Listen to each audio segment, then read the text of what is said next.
Hey guys, welcome to another episode of Foresight TV. I have Honor Barratt with me all the way from, what do they say, across the pond, right? You are in, you put in your note that you're having a beautiful day, glorious day in London. So I wish I were there instead of here, although we're having a pretty glorious day too. Good. So. Good. I can hardly wait to get into our conversation. We met at Senior Living 100 in San Diego a few months ago.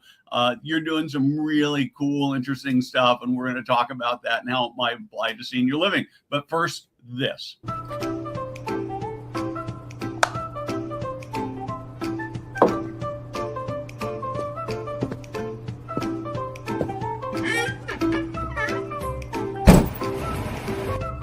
Hey guys, Steve Moran here.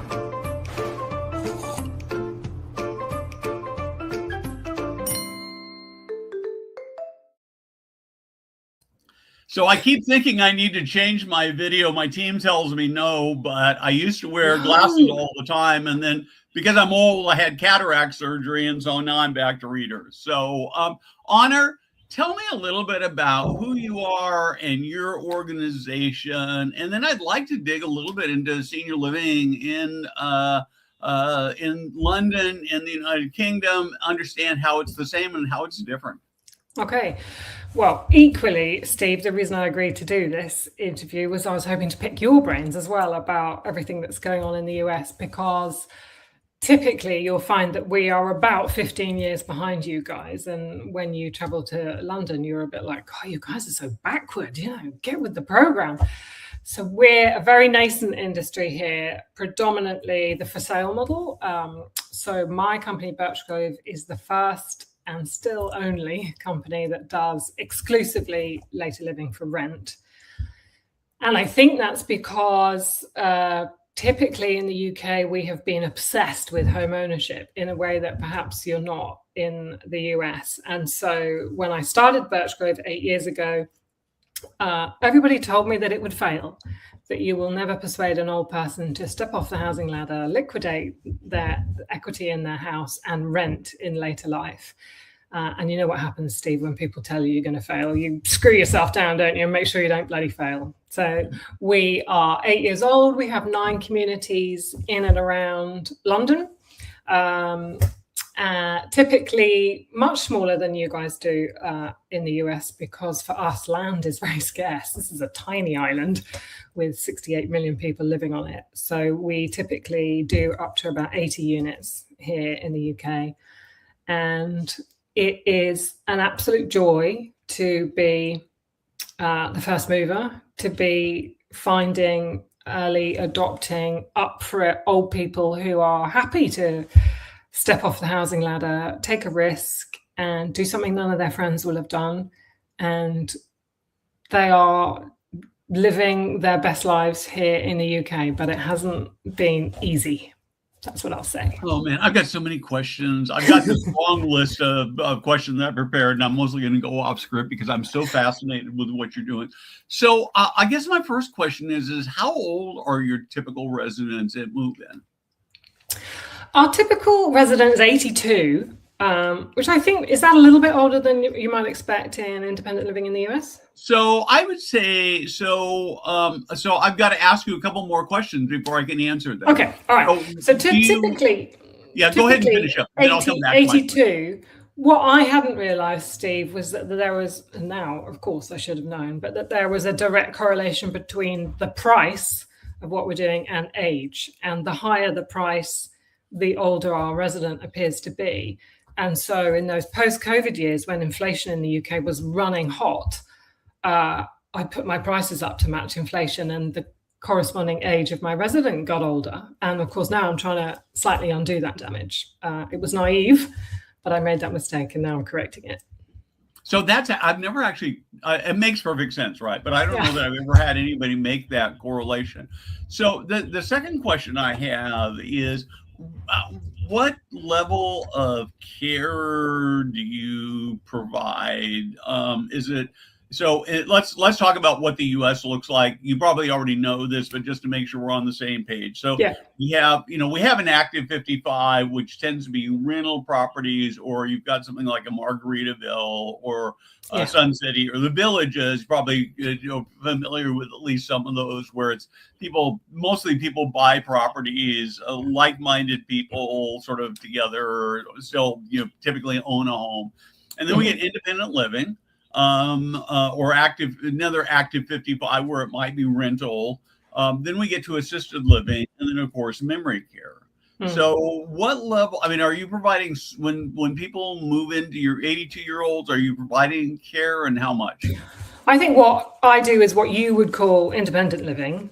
So there is domiciliary care delivered on site if you need it, but typically only about maybe 22% of our residents are actually in receipt of regulated care.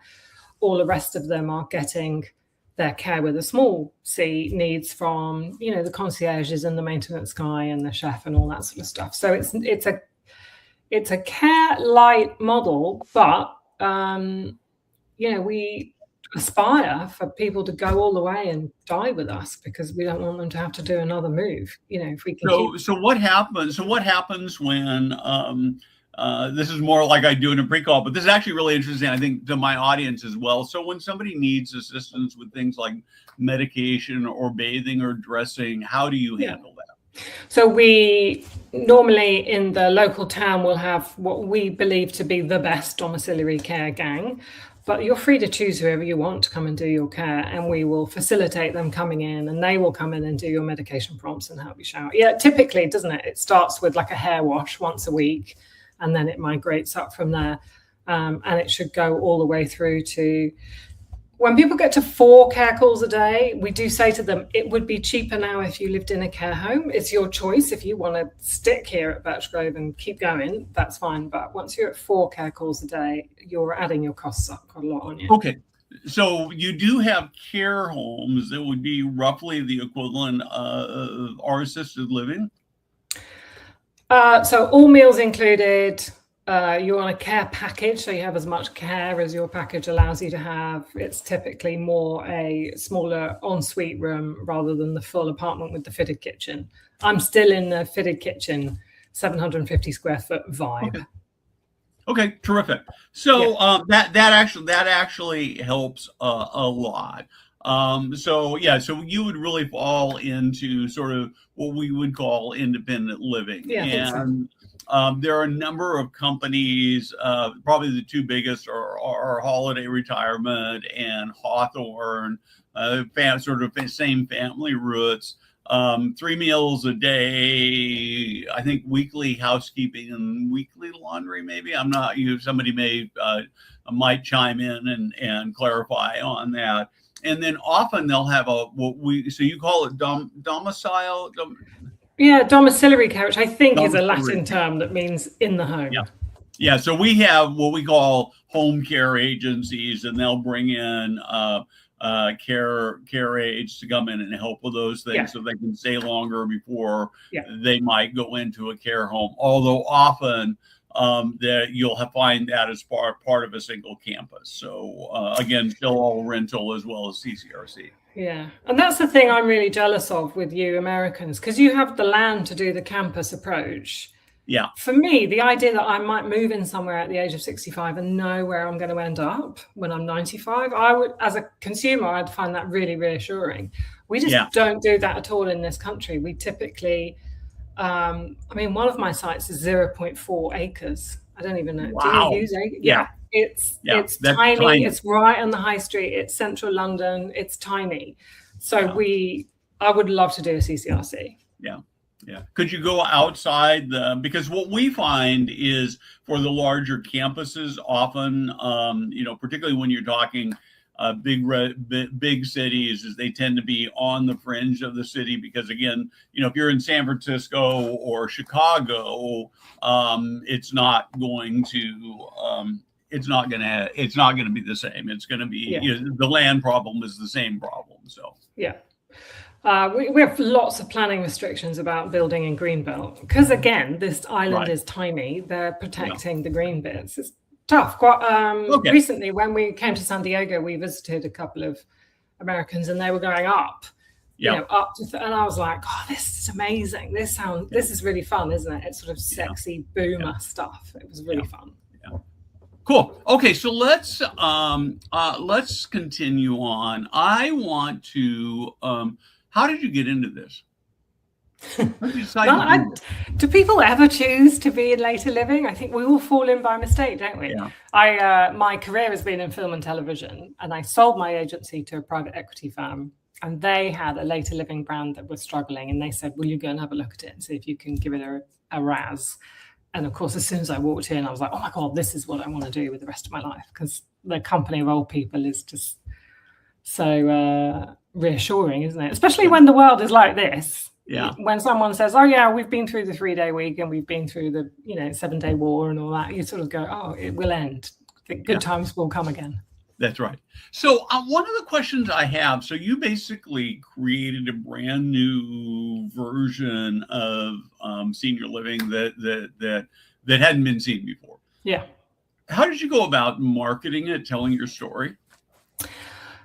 We made a lot of mistakes, Steve. At the beginning, we put on the hoardings of our first site. So I was gifted about 0.6 acres and a planning consent for 74 units. So I just started building. I was like, let's get cracking. And I put the hoardings up, I don't know if you call it hoardings, around the site to protect the contractor while they were working. So advertising boards. And I put apartments to rent, retirement apartments to rent all over it. And for months, we just kept getting calls from people who, I have no idea what you would call it, Steve, but people who are in receipt of support from their local authority with housing benefit. Mm-hmm. So people who are not self-funders, they're looking for supported housing. And I was like, oh, that word rent in the UK is so loaded. It's like it's a word for poor people. So we had to take all the hoardings down and find a way of talking to people about, well, what sort of life do you want to lead and how do you want it to be before we introduce this word rent. And I remember the first time I said it, I had done a home visit with a lovely old buffer called Peter. And he said, oh, yes, I want to come and live with you. And he said, I've chosen the apartment. I want apartment number 3 and yada, yada. And I said, oh, Peter, you do know these apartments are for rent. And he sort of recoiled from me, like I'd said, like a dirty word. And he was like, well, Honor, I've always thought of myself as a homeowner. But of course, in a couple of minutes, you can say, well, Peter, what is it that you love so much about home ownership? And he was like, oh, the boiler, the windows, the roof. And then they can talk themselves around. But that word rent was very loaded at the beginning. Yeah, home ownership. It's interesting. I think there's a lot of that here in the U.S. I was actually at church this weekend, and I got approached by a couple. The husband is actually somebody I didn't know real well, but I went to college with, so I've known him for a long time. And they said, we'd like to sit down and talk to you about CCRC life plan communities, because my sister lives in one and it's beautiful and we're thinking about moving in. And I have to tell you, I was kind of emotionally taken back, because I live on, by your standards, a quite large, I'm on a half acre, a single family house. I have my daughter and her husband and their 2 little ones live with us. I have 9 chickens now. We lost one. And 6 dogs and a couple of cats.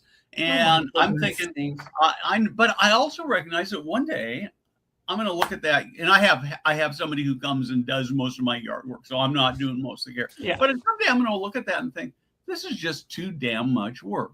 And so I get that. But I think for all of those of us who work in later living, I'm not sure if you genuinely dig deep in us that we'll say, oh yeah, I can't wait to move in. I think we're like, oh yeah, maybe not me though. I'll be fine. I think it's one of the condemning things of our industry, honestly. Yeah. I can name one senior living executive in the whole of the United States, and I know a lot of people who actually has moved in as a lifestyle choice. So I can tell you though, in Birchgrove, even though we're tiny, we have 454 full units this morning. 5 of them are actually full with the parents of those of us who work at Birchgrove. So my mum lives in one of our neighbours. Really? the chairman's parents, they live in another one. That brings a whole load of challenges. Yeah. We try to drink the Kool-Aid by moving our parents in, but I don't know whether we think. Well, so in fairness, there are a number of people. I think you'd find a number of people who have parents who they have moved in. I am actually in that category. He's actually my stepfather, but he has no biological children. I'm in charge of his affairs, and he lives in a small. He's got dementia, very declining. He's in a care home, so I get it. So I want to actually, we've sort of wandered around here. The thing that made me want to talk to you when you did your presentation at Senior Living 100, and I want to push back a little bit on, is that you have a culture of saying yes. Yeah. And what's that really mean? I mean, it sounds like a great marketing slogan, but come on. Yeah, it's quite tough to live under that. Can I tell you the genesis of it, Steve, was 3 of us moved in during COVID. We sort of locked the door behind us. We moved in through COVID. And I felt like the whole time I was just saying, no, you can't see your daughter. No, you can't take your mask off. No, you can't go outside. COVID was a whole series of no's, wasn't it? And for someone like me, that was just like hardcore. I just didn't want to say no. So when we came out of that, I was like, right, I'm done with no. Let's try to say yes. And there is a way of saying yes that is reciprocated. So I would say I said to Fred the other day, Fred, I haven't seen you at gym class recently. Like, what's going on? He said, well, Arnie, you're always playing like old tunes like Vera Lynn. I want Neil Diamond. And I'm like, okay, so if I put on Neil Diamond, Fred, you'll say yes and come to gym. And he's like, yeah, okay. That's the saying yes. It's not I'm always saying it to my customer. My customer has to say it to me. They have to say, yes, I'm up for newness. And my staff have to say, yes, I'm up for pushing myself up for a career progression. And I have to say to the board, I mean, I say yes to the board all the time. The yes is said by all of us, Steve, but also the flip side of it is that we don't take the no. So if I want something from my residents and someone's saying no, I'm talking to the wrong person. So I'm going to keep talking till someone says to us yes. So we try to say yes and we never take the no. It is hard. The ops team, like, Jesus, Honor, you're giving a rod for our own back. But the alternative is a culture where we just say, no, old people can't do that. No, old people don't like bar stools. Old people like soft food. And I don't tolerate that. So we say yes. Well, I love this so much because one of the things I see in senior living is that and this is true in businesses everywhere, so I don't want to just condemn senior living. It's true in particularly our healthcare hospital system, is that things have been designed in a way that optimizes for the business rather than for the customer. And in my view, that's a big problem. So it means in our healthcare system, it means being very, very persistent, pushing on doctors.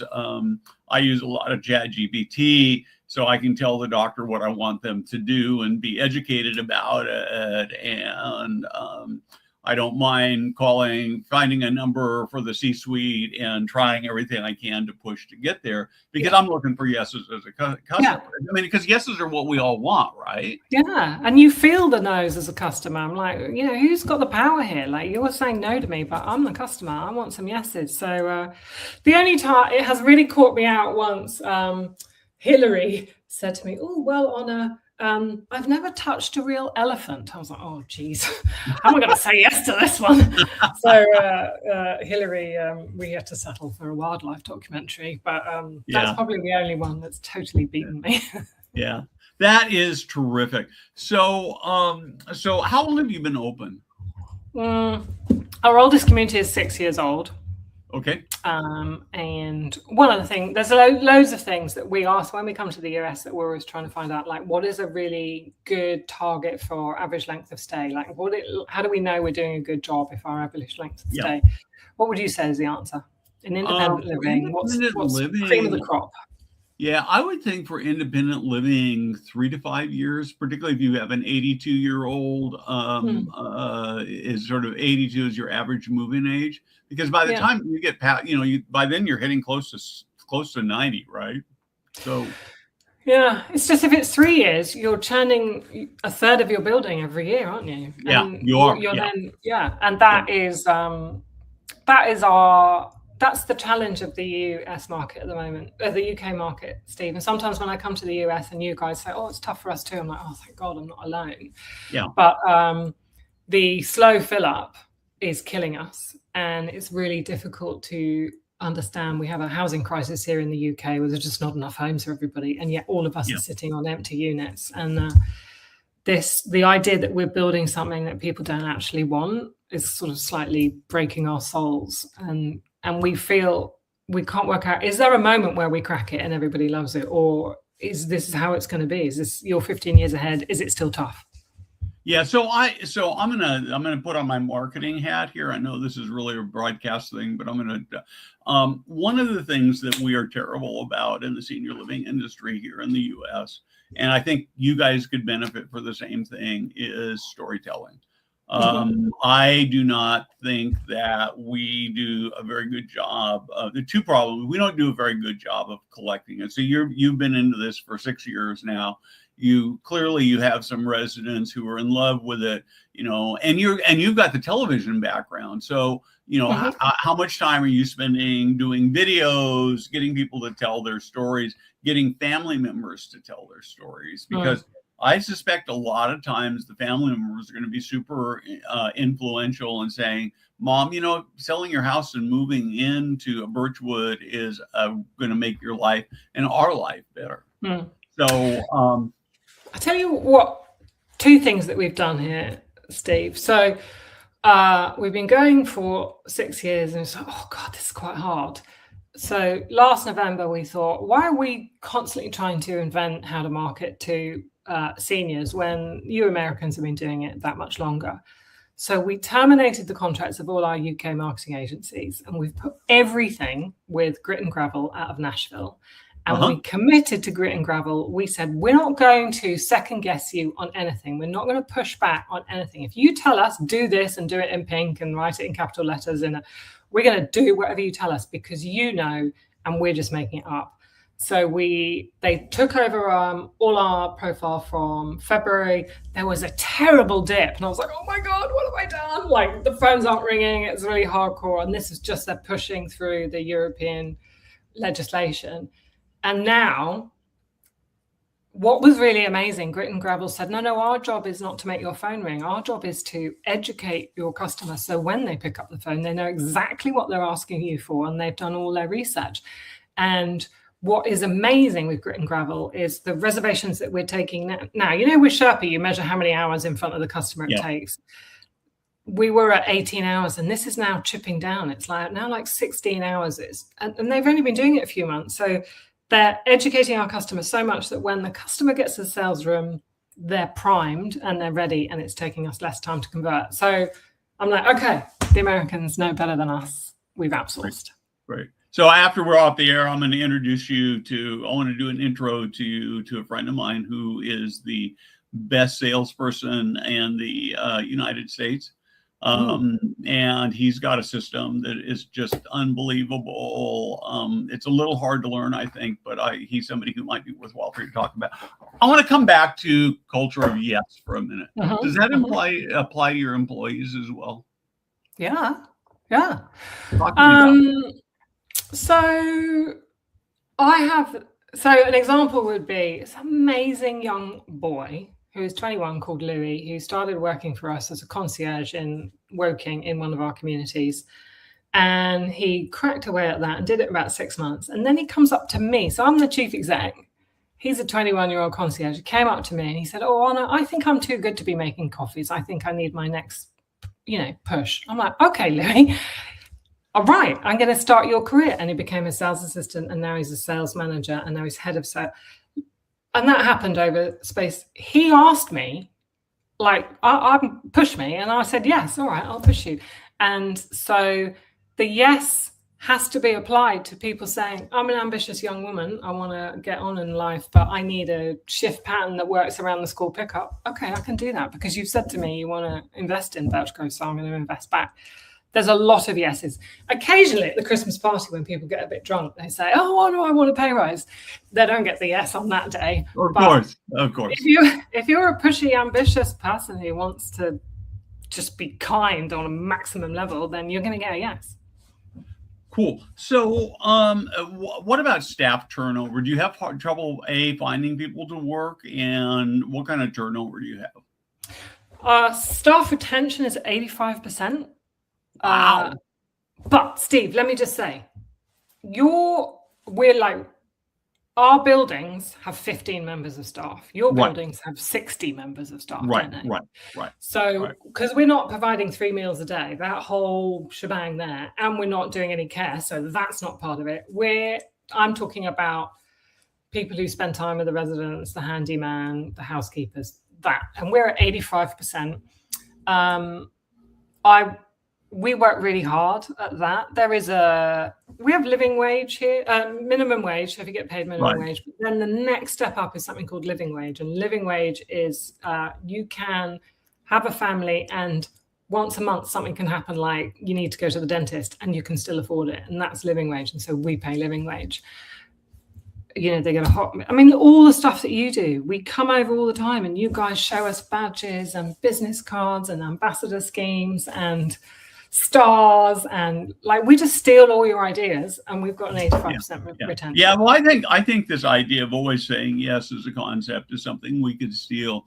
I have a number of readers in Canada, and one of the things I always laugh about when I talk to the Canadians, and they say, "Oh, we're so far behind you guys in the U.S." And then I start actually talking to them about what they're doing. And I'm thinking, no, you're probably actually ahead on a bunch of things that we haven't really gotten to yet. Was it somebody from the UK at the Senior Living 100 conference talked about how their liquor is always available to residents? Was that you? Yeah. So, Steve, in your home, your liquor is not behind a closed door and a grill. For me, that's just another thing that's saying no. So our liquor is always out right through the night, all day long. If you want to come down and serve yourself, you jot it down in the book. I'm not going to put up the no, which is no, you can't have liquor, it's gone 10 o'clock. Right. So, and our licensing laws allow for that. It's another way of making you feel like home. We have no reception desk, because you wouldn't have a reception desk in your home. You don't walk in and so you walk into our buildings and you go straight into the coffee machine, make yourself a cup of coffee. And that is all self-service. So one of the things that gives me real joy is when I walk into a neighborhood and one of our residents says, "Oh, Anna, do you want a cup of tea?" And then I'm like, right, we've nailed it. If they're offering me a cup of tea, they have taken complete ownership of this place. This is their home. I've nailed it. That's like my litmus test. Anna, do you want a cup of tea? Got it. Cool. Okay, actually, one other thing that you do that I want to understand how you got to, because I love it. I think that every senior living company should steal from you. Is what do you call your residents? One thing. Huh? Oh, they're our neighbors. Yeah. They're our neighbors, because the word resident is about sitting back and residing and being served and waiting. It's about being stationary. Whereas being a neighbor is about, I'm going on holiday. Will you feed my cat? Like, that's neighborliness, isn't it? That is the street that all of us live on. I get so much joy from my neighbors. So, of course, we must have that in our neighborhoods. Don't reside. You're a neighbor. Serve your neighbor. Oh, man, I love this so much. I mean, again, I live in a neighborhood, right? And back that way is Jim, and this way is Serge. And I've got something in a pickup truck that I bought from a friend of mine that weighs 500 pounds. And Serge has got a truck with a lift gate, and because he's my neighbor, he's going to come and help me get it into my garage, right? Yeah. We should steal this in senior living. See, there are things you're doing better. Yeah. Okay, great. I feel good about myself now. Yeah, that is terrific. Listen, we are about out of time. This has been great. Steve. I want to come visit. Can I just say, because I do have a few empty flats, any Americans who want to come to London and bring their children and enjoy London and all that, we have got empty flats here. I'm very happy that people come and stay for free so we just did it recently. We had a family over from St. Louis. They came. They're experienced in later living. We gave them free accommodation. At the end of it, they sit down and say, oh my God, you're doing really well at this. You're missing a trick on that. You could do that. They've had a free holiday. I've got a few tips out of it. I feel really proud of London. I want you all to come. So Steve, please bring your child and your grandchildren and come and stay. It won't be until next year. I'm going to be in Italy in about, I was just in Europe. I'm going back to Italy in about 6 weeks, and I don't think I can go again until after the first year, but I'm going to take you up on that for sure. Yes, please. I want to come and do some video with your residents and with you, and it will be outstanding fun. I love Jada's saying you got to take me. You need a videographer to produce Jada behind the scenes. So, Jada, you love me. So anyway, Honor, this has been great fun. Any sort of last words of wisdom for us before we sign off? And then, of course, stay on after we're done to just debrief. Can I do one really quick thing here, Steve? The other, as well as taking Grit and Gravel, the other thing we're taking from the United States is Matt Jesperson, formerly of Sherpa. He is moving to the United Kingdom with his family and starts work with us on the 1st of September. And his job is to show us how you get all the buildings to top occupancy all at the same time. Because I'm playing whack-a-mole with my buildings.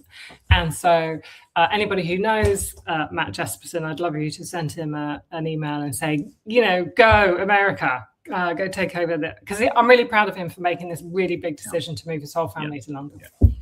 Cool. Honor, thank you very much. This has been a great conversation, and you will see me show up at your doorstep one of these days, but I will give you advance notice. Jada, thank you for producing in the background. Thank you for watching. I hope you have a great weekend.